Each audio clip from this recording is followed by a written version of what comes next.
नमस्कार, आप देख रहे हैं आज तक। मैं हूं गौरव सावंत और इस समय हम बात कर रहे हैं the great game in Afghanistan की।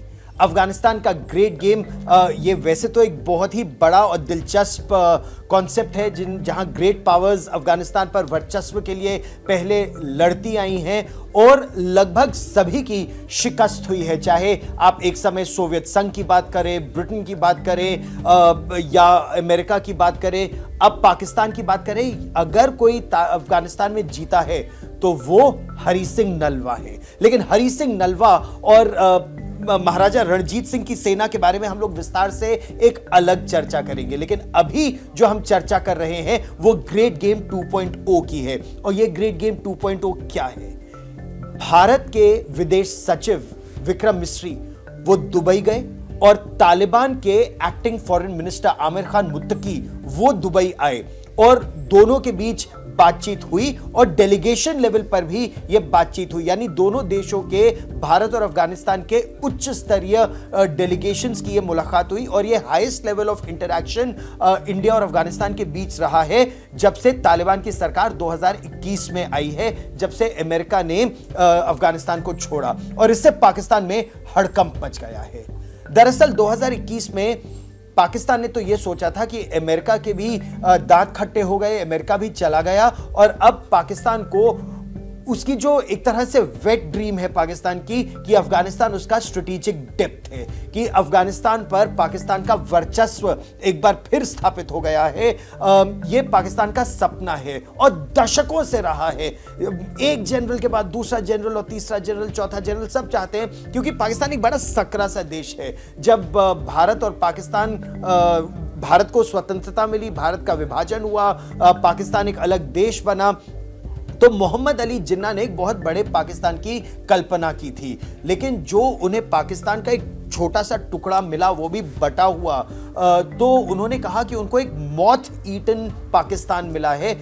जैसे कीड़ों ने काट काट के एक छोटा सा पाकिस्तान कर दिया और वो उनको मिला और उससे पाकिस्तान को बड़ा सदमा पहुंचा। उनको हमेशा डर ये रहता है कि भारतीय सेना जब चाहे तो लाहौर से घुसते हुए वो अफगानिस्तान तक पहुंच जाएगी, ड्यूरेंट लाइन पर पहुंच जाएगी, रैडक्लिफ लाइन से ड्यूरेंट लाइन। और पाकिस्तान इतना सकरा सा देश है, छोटा सा देश है, महज 4 सूबों का देश है पाकिस्तान। एक पंजाब का सूबा है, एक खैबर पख्तूनख्वा का है, एक बलूचिस्तान का है और एक सिंध का है। और खैबर पख्तूनख्वा और बलूचिस्तान में तो वैसे ही आग लगी रहती है और सिंध में भी समस्या पाकिस्तान की सेना के लिए काफी है, जो पंजाब में भी बढ़ रही है। खैर, वो एक अलग कहानी है। तो पाकिस्तान ने सोचा था उसको स्ट्रेटेजिक डेप्थ मिल जाएगी अफगानिस्तान में और इसीलिए वो लगातार अफगानिस्तान में आतंक को पनाह दे रहा था। और पाकिस्तान में आज लोग कह भी रहे हैं कि 20 साल हमने दुनिया की गाली खाई, 2001 से 2024 तक या 2021 तक 20 साल गाली खाई कि उन्होंने तालिबान को अपने देश में पनाह दी। लेकिन जब तालिबान की सत्ता आई अफगानिस्तान में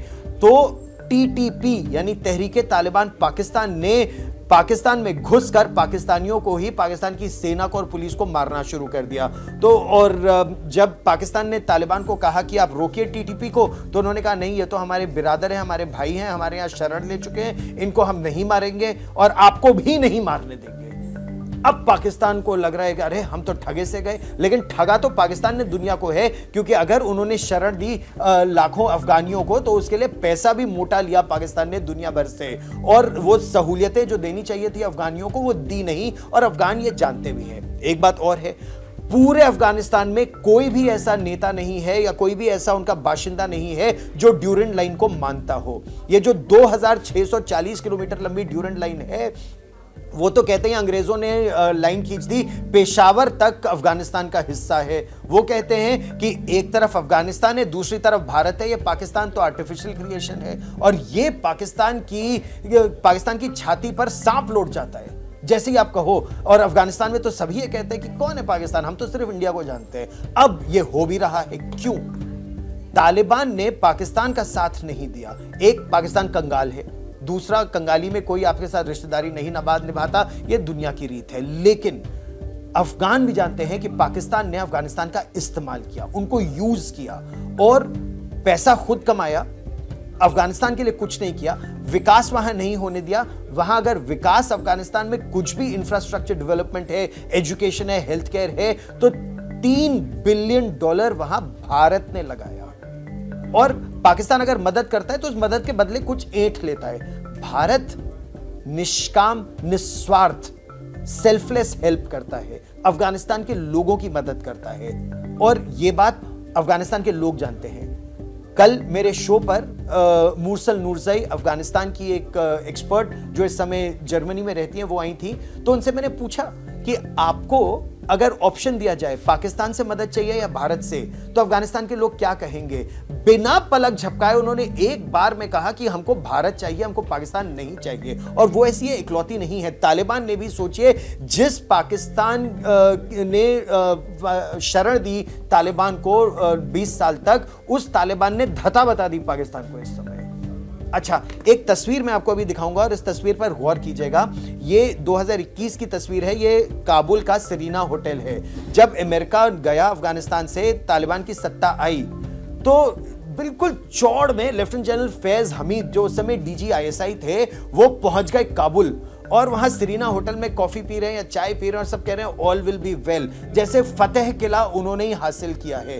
इमरान खान उस समय प्रधानमंत्री थे पाकिस्तान के, और उन्होंने क्या किस तरह की बातें की कि ये तो जी स्लेवरी की, गुलामी की जंजीरें उखाड़ फेंकी हैं तालिबान ने, और बात ऐसे हो रही थी जैसे पूरा किला जो फतेह किया है वो पाकिस्तान ने किया है। हालांकि पाकिस्तान की बड़ी भूमिका रही है, पाकिस्तान से बड़ा दो मुहा देश कोई नहीं है।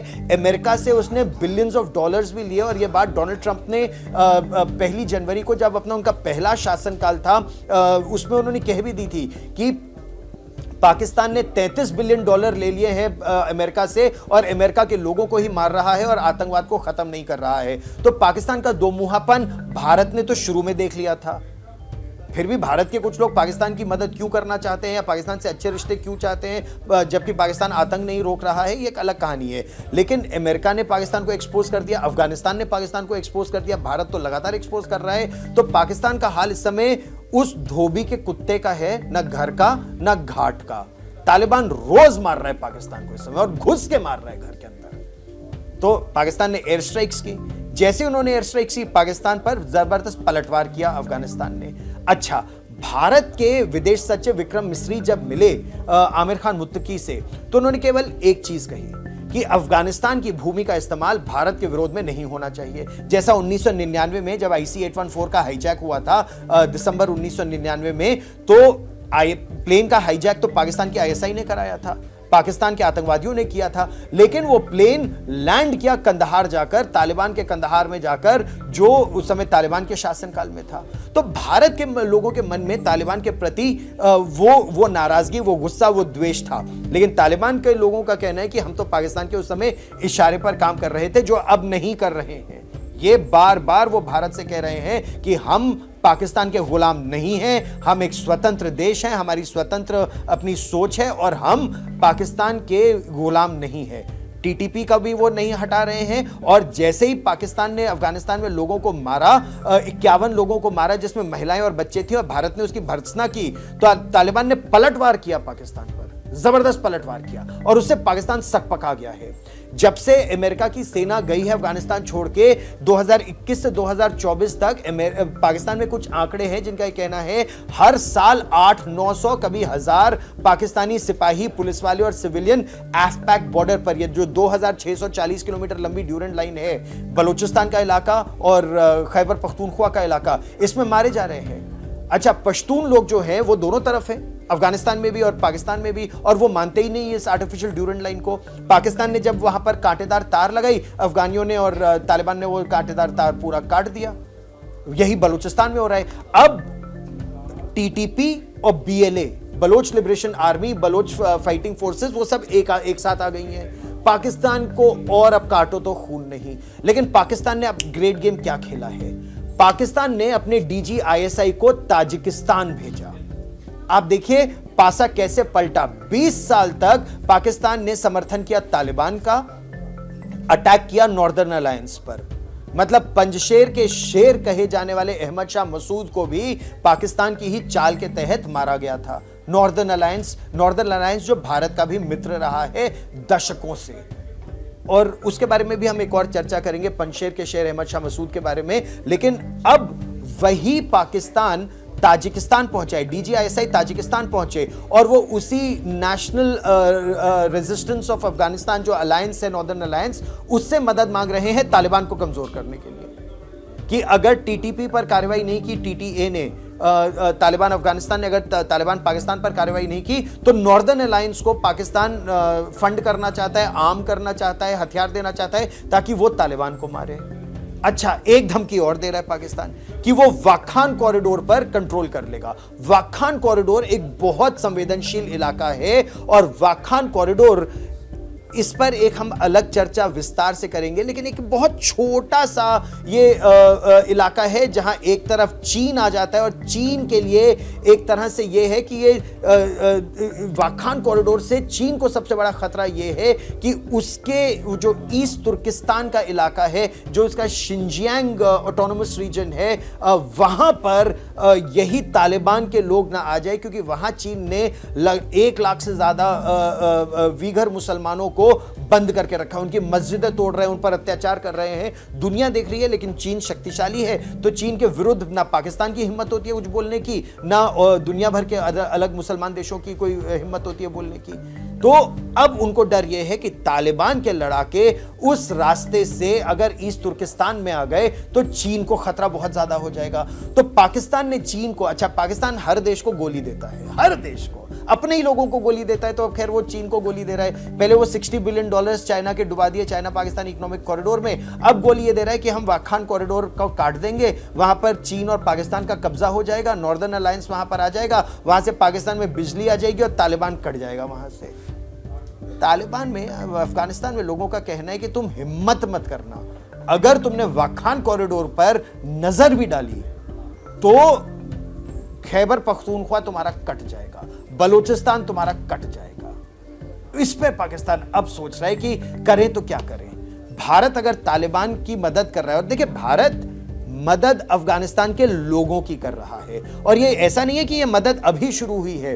भारत ने जो $3 बिलियन इन्वेस्ट किए अफगानिस्तान की मदद करने में, उसमें वहां कई स्कूल बनाए, कई अस्पताल बनाए, वहां की संसद बनाई, जरांज डेलाराम हाईवे बनाया है, वहां पर पार्लियामेंट बिल्डिंग उनकी बनाई है, सलमा डैम बनाया है, ऊर्जा वहां उत्पादन भारत लगातार कर रहा था। लेकिन जब अमेरिका की फोर्सेस वहां से हटी या NATO forces, international security assistance force जब वहां से हटी, तो भारत को भी हटना पड़ा। अब तालिबान ने भारत से मदद मांगी है, उन्होंने कहा हम आपको भरोसा दे रहे हैं, हम कह रहे हैं कि आपका इन्वेस्टमेंट भी सुरक्षित है, आपके लोग भी सुरक्षित होंगे, आप अपना हेल्थ केयर यहां पर लाइए, आप हमारे यहां इंफ्रास्ट्रक्चर डेवलपमेंट कीजिए। चाबहार का वो जो पोर्ट है वो ईरान में है, लेकिन उससे बहुत मदद हो रही है अफगानिस्तान की। इसका मैं आपको एक और उदाहरण देता हूं, और यह उदाहरण मुझे अफगानिस्तान के एक अधिकारी ने बताया था। उन्होंने कहा 2021 में जब बहुत समस्या थी, एक तरह से सूखा, अकाल की स्थिति थी और दाने दाने को मोहताज हो रहे थे अफगानिस्तान के लोग, खाने को कुछ नहीं था अफगानिस्तान में, तो उन्होंने पाकिस्तान से मदद मांगी। तालिबान यहां पर था, यहां पर क्या कहते हैं, पाकिस्तान से उन्होंने जब अनाज मांगा तो पाकिस्तान ने पहले तो अनाज नहीं दिया, फिर जो अनाज दिया वो सड़ा गला दिया। उन्होंने फिर भारत से मदद मांगी। भारत ने 50,000 मेट्रिक टन, 50,000 मेट्रिक टन अनाज, और अच्छी क्वालिटी का, जो भारत के लोग जो खाना खाते हैं, जो अनाज खाते हैं, उसी क्वालिटी का, अच्छी क्वालिटी का अनाज समुद्र के रास्ते, क्योंकि पाकिस्तान ने लैंड रूट से तो जाने ही नहीं दिया, तो समुद्र के रास्ते अरब सागर से होते हुए उसको चाबहार पोर्ट पर पहुंचाया, उसको अफगानिस्तान में पहुंचाया, और भारत के लोगों से अफगानिस्तान के लोगों की मित्रता के जरिए वो उनको अनाज दिया। और ये बात अफगानिस्तान के लोग भूलते नहीं हैं। फिर कोविड की महामारी से दुनिया वैक्सीन बचा बचा कर रख रही थी। आप ये सोचिए कि पैसिफिक आइलैंड्स के एक प्रधानमंत्री नरेंद्र मोदी का चरण स्पर्श किया कि जब दुनिया वैक्सीन नहीं दे रही थी, आपने हमें दिया। वैसे ही जब दुनिया किसी और देश को वैक्सीन नहीं दे रही थी, तब भारत ने अफगानिस्तान को कुछ 1.5 बिलियन डोजेस कोविड वैक्सीन के दिया, 1 मिलियन डोजेस पोलियो वैक्सीन का दिया। ये अफगानिस्तान के लोग जानते हैं। वो अपने हेल्थ केयर के लिए भारत आना चाहते हैं, कोई पाकिस्तान नहीं जाना चाहता। उनकी आर्मी ट्रेनिंग भारत में पाती थी तालिबान के शासनकाल से पहले। उनके छात्र छात्राएं यहां भारत में आके पढ़ना चाहते हैं, उनकी पुलिस की ट्रेनिंग भारत में हो रही थी। उनको अच्छा, पाकिस्तान ने तमाम बोला हमारे यहाँ आ जाओ, हमारे यहाँ ट्रेनिंग करो। उन्होंने बोला भैया आतंकी देश में कौन ट्रेनिंग लेने जाएगा, हम नहीं जाएंगे, मना कर देते हैं। उनके आर्मी वाले तो बिल्कुल ही मना कर देते हैं, हम नहीं जाएंगे पाकिस्तान आर्मी ट्रेनिंग के लिए। खैर, अब वो फिर चाहते हैं, तालिबान ने भी यही कहा। आमिर खान मुत्तकी जो उनके एक्टिंग फॉरेन मिनिस्टर हैं, उन्होंने कहा हम प्लीज़ हमको हमारा वीज़ा खोल दीजिए, हमारे बच्चे आपके यहाँ आके पढ़ना चाहते हैं, हमारे लोग हेल्थ केयर के लिए आपके यहाँ आना चाहते हैं। और भारत ने कहा ठीक है, हम धीरे धीरे आगे बढ़ते हैं, हमारे लोग सुरक्षित रहें, हम इसको आगे देखते हैं। लेकिन अफगानिस्तान के लोगों की मदद के लिए भारत प्रतिबद्ध है। तो अफगानिस्तान ने आश्वासन दिया कि भारत के विरुद्ध अफगानिस्तान की भूमि का इस्तेमाल नहीं होगा। इससे पाकिस्तान बहुत तिलमिला गया है। अच्छा, एक ग्रेट गेम का भाग और देखिए, बांग्लादेश जबरदस्त प्रगति कर रहा था। शेख हसीना का वहां शासन था, वो वहां की प्रधानमंत्री थी। लेकिन जैसे ही कट्टर इस्लामिक समूह ने और डीप स्टेट ने वहां सत्ता परिवर्तन कराया, स्टूडेंट रेवोल्यूशन के नाम पर उन्होंने भारत को तंग करना शुरू किया। उसका खामियाजा अब बांग्लादेश भुगत रहा है। बांग्लादेश में बिजली की कमी है, बांग्लादेश में खाने पीने की कमी हो रही है। अच्छा, वहाँ पर उनको और समस्याएं हो रही हैं, जिस तरह से उनको कॉटन नहीं मिल रहा है, कपास नहीं मिल रहा है उनके गारमेंट इंडस्ट्री के लिए। वही उनका सबसे बड़ा निर्यात का केंद्र है और वही उन्हें समस्या हो रही है।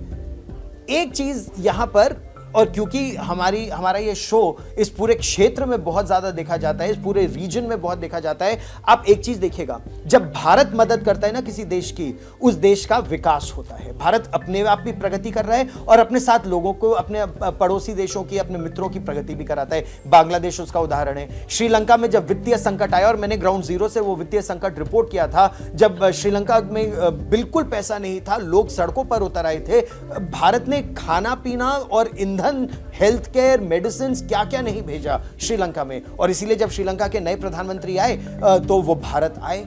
वो जानते हैं कि उनके देश की मदद भी, भारत के पर्यटक बड़ी संख्या में श्रीलंका जाते हैं। और मैं पहले श्रीलंका में तो कई बार जा चुका हूं, और पर्यटन की दृष्टि से भी और काम की दृष्टि से भी वहां के लोगों में बहुत स्नेह है, अपार स्नेह है भारत के लोगों के प्रति, क्योंकि वो जानते हैं a friend in need is a friend in deed.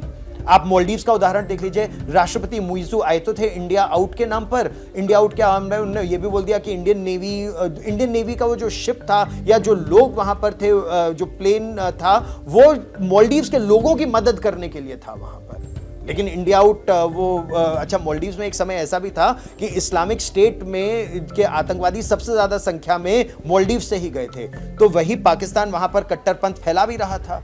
तो इंडिया आउट के नाम पर वो आ तो गए यहां पर, लेकिन जब उन्होंने इंडिया आउट कहा तो इंडियंस ने बोला हम जाएंगे ही नहीं मालदीव्स पर्यटन के लिए। तो मालदीव्स के राष्ट्रपति फिर भारत आए, उन्होंने बोला नहीं नहीं, आप हमारे देश का पर्यटन भी प्लीज जारी रखिए और डेवलपमेंट भी जारी रखिए। तो भारत के साथ जो चलता है कि मालदीव्स में जब पानी की भी कमी हो जाती है ना, है तो वो द्वीप में जब पानी तक नहीं होता तो भारत के जहाज जाते हैं और उनको पानी देते हैं। वो चीन नहीं आएगा वहां से पानी देने के लिए। लेकिन ये बात अभी नेपाल के राष्ट्रपति को, नेपाल के प्रधानमंत्री को शायद समझ नहीं आई थी। ये मैं आपको केवल एक उदाहरण दे रहा हूं कि जो भारत के साथ रहता है उसकी प्रगति होती है, जो भारत का दामन छोड़ता है उसका पतन होता है। अच्छा, नेपाल, मतलब नेपाल, ये देखिए, माँ सीता जनकपुर से आती है, मतलब सिविलाइजेशनल टाइज अलग भी नहीं कह सकते। नेपाल तो इतना घनिष्ठ है। जब प्रधानमंत्री नरेंद्र मोदी पहली बार नेपाल गए थे उस सार्क समिट के लिए, तो मैं उसको रिपोर्ट कर रहा था नेपाल में। वहां की संसद में उन्होंने कहा कि भारत ने कोई ऐसा युद्ध नहीं जीता जिसमें नेपाल के वीरों ने अपना लहू ना बहाया हो। तो इतना घनिष्ठ संबंध है। लेकिन नेपाल में जो उनके पॉलिटिकल कुछ लीडर्स हैं, वो चाहते हैं कभी चाइना को प्ले करें, कभी इंडिया को प्ले करें, कभी चाइना कार्ड खेलें, कभी इंडिया कार्ड खेलें। लेकिन ये चलता नहीं है, वो बहुत समय नहीं चलेगा। आप ये सोचिए, मर्यादा पुरुषोत्तम श्री राम ने लक्ष्मण से कहा था, जननी जन्मभूमिश्च स्वर्गादपि गरीयसी, मां और मातृभूमि स्वर्ग से उत्तम है ना। ये नेपाल का मूल मंत्र है, आदर्श वाक्य है। लेकिन अगर वहां के प्रधानमंत्री पहले चीन को तवज्जो देंगे या चीन के लोगों को वहां लाने की कोशिश करेंगे, या ये बोलेंगे कि हम चीन से मदद ले लेंगे, भारत से नहीं चाहिए, या वर्ड्स टू दैट इफेक्ट, तो क्या वो अपनी जननी और जन्मभूमि को स्वर्ग से उत्तम मानते हैं, या वो चीन को अपना माई बाप बनाते हैं? नुकसान उन्हीं का होता है, क्योंकि चीन ने आज तक किसी का भला नहीं किया, ये दुनिया जानती है। पाकिस्तान का China Pakistan economic corridor Pakistan को कर्ज के बोझ तले ऐसा दबा दिया है कि पाकिस्तान अब 7 जन्म में नहीं उठ पाएगा उसमें। श्रीलंका हम्बनटोटा पोर्ट श्रीलंका को दबा दिया, मालदीव्स को दबा दिया, और दुनिया में ऐसे कई उदाहरण हैं। और इसीलिए उनका बेल्ट और रोड इनिशिएटिव जिसको भारत ने बिल्कुल मना कर दिया था, वो डूबता जा रहा है और डूबेगा अल्टीमेटली। जो अल्टीमेटली आएगा वो आईमेक आएगा, India middle east Europe economic corridor. उसके बारे में हम फिर चर्चा करेंगे, क्योंकि यहां पर सबके विकास की दृष्टि से वो प्रोजेक्ट आगे बढ़ाया जा रहा है। लेकिन अभी जो हम अफगानिस्तान के ग्रेट गेम की बात कर रहे हैं ना, उसमें पाकिस्तान एक बार फिर it's trying to punch above its weight. Northern alliance असल में भारत का मित्र है। हालांकि they felt very let down when Taliban took over, लेकिन भारत का क्या कहना है, और यह भारत की रणनीति लगातार रही है कि भारत किसी के आंतरिक मामलों में हस्तक्षेप इस तरह नहीं करता। मालदीव्स में भी जब कू हुआ था, और मैंने मालदीव्स का वो कू कवर किया था ग्राउंड जीरो पर, उसमें यह था कि भारत ने कहा मालदीव्स को जो भी सत्ता आए हम उनके साथ काम करेंगे, लेकिन वो मालदीव्स के लोगों को तय करना है सत्ता कौन सी आएगी। वही श्रीलंका में जो सत्ता है हम उनके साथ काम करेंगे, लेकिन तय वहां के लोगों को करना है। लेकिन भारत की कोशिश यही रहती है कि प्रजातंत्र मजबूत हो। अफगानिस्तान के साथ भी भारत की एम्बेसडर विवेक काटजू कल मेरे शो पर थे, पूर्व राजदूत रह चुके हैं वो काबुल में। उन्होंने यही कहा कि हम तालिबान से भी अपनी राय जरूर रखेंगे कि महिलाओं को अधिकार दिए जाएं, महिलाओं की शिक्षा पर अंकुश ना हो, लेकिन निर्णय वहीं के लोगों को करना है। हम ईस्ट इंडिया कंपनी नहीं है, हम किसी और का निर्णय नहीं लेंगे, निर्णय वहीं के लोगों को लेना है। खैर, जैसा मैं कह रहा था, Pakistan is punching far above its wait, और उसको इसका खामियाजा भुगतना ही पड़ेगा। रोज पाकिस्तान में अटैक्स हो रहे हैं। अभी भी उनकी एटॉमिक एनर्जी कमीशन ने कहा है उनके 16 लोगों का अपहरण हो गया है। खैबर पख्तूनख्वा के कुछ इलाके ऐसे हैं जो पाकिस्तान की सरकार के कब्जे में है ही नहीं। इमरान खान अपने ही देश में अपने ही लोगों को अपने ही देश के खिलाफ और सेना के खिलाफ बरगला रहे हैं। तो पाकिस्तान की समस्या अब बढ़ती ही जाएंगी। अफगानिस्तान जहां तक है, वो जब तक अच्छा काम करता रहेगा तो भारत से मदद मिलती रहेगी। और ये संदेश केवल अफगानिस्तान या श्रीलंका या मालदीव्स को नहीं, पूरे क्षेत्र को है। भारत के साथ मिलकर चलने में भारत की भी भलाई है और उनकी भी। आप मेरे साथ जुड़े, बहुत बहुत धन्यवाद। जैसे कि मैं सो रहा हूँ तो पिताजी को जगाना है मुझे, तो वो डायरेक्ट उठाने के बजाय, और हिंसा की परंपरा मेरे यहाँ नहीं थी सौभाग्य से, तो वो क्या करते थे कि उस कमरे में आ जाएंगे या बाहर से गुजरेंगे और चौपाई बोलेंगे, प्रात काल उठ गए रघुनाथा, मात पिता गुरु नावई माता।